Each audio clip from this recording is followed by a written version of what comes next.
Bonjour, morning brief du 30 juillet 2019. La bourse de Casa commence la semaine sur une note positive avec une hausse de 0,09% pour le principal indice de la bourse de Casa, portant ses gains annuels à plus 1,85% depuis le 1er janvier 2019. Volume modeste au cours de la séance de ce lundi, seulement un peu plus de 73 millions de dirhams sur le marché central, dont le titre le plus échangé, Tijari Wafa Bank, 21 259 000 dirhams, suivi par Marsa Maroc, un peu plus de 15 300 000 dirhams, et Etisalat El Maghreb, 14 145 000 dirhams de volume traité. Pour ce qui est des principaux écarts de la journée, Aluminium du Maroc avance de 9,95%, Sam Assurance a bondi de 9,78%, Sonacid qui a repris 1,69%. Côté baisse, Taqa Maroc recule de 2,51%, Managem creuse encore ses pertes et perd 2,24%, et BMCI qui a perdu également 1,81%. Alors, pour ce qui est de l'actualité pour ce matin, alors il y a Simar qui a annoncé l'acquisition de 2 cimenteries détenues par le groupe Anwar Invest. Il s'agit d'Atlantique Ciment, projet de construction d'une usine de production de ciment intégrée dans la province de Setat.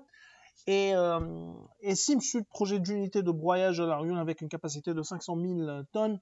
Donc il y a encore plus de concentration au niveau du secteur du ciment au Maroc, avec des parts de marché extrêmement concentrées entre les deux principaux acteurs locaux, Ciment du Maroc et bien sûr Lafarge Sim du Maroc. La transaction sera réalisée au second semestre 2019. Bien sûr, notre modèle tiendra compte de cette acquisition dans les prochains mois, en ayant un peu plus de détails sur cette acquisition, détails chiffrés. Je parle de détails chiffrés sur cette acquisition. Alors, en ce qui concerne l'autre actualité pour ce matin, c'est les chiffres de crédit du Maroc au premier semestre. Donc, d'après le site Bourse News, on n'a pas encore le communiqué en version authentique, version publiée par Crédit du Maroc. Donc, le PNB de CDM s'élève à 1,190 milliard de dirhams au terme de ce premier semestre, suite à une croissance de 2,2% en glissement annuel.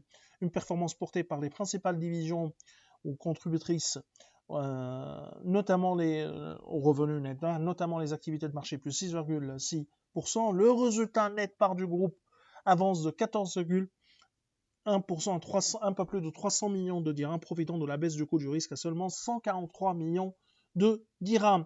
À signaler que ce résultat inclut la plus-value sur la cession de 2 biens immobiliers d'environ 31,5 millions de dirhams. En excluant ces éléments exceptionnels, le résultat net part du groupe avance de seulement 9,2% par rapport à l'année 2018. Ces réalisations sont légèrement supérieures à nos attentes, ce qui renforce notre avis favorable sur le titre. Par ailleurs, CDM a annoncé également des changements au niveau de son management, puisque M.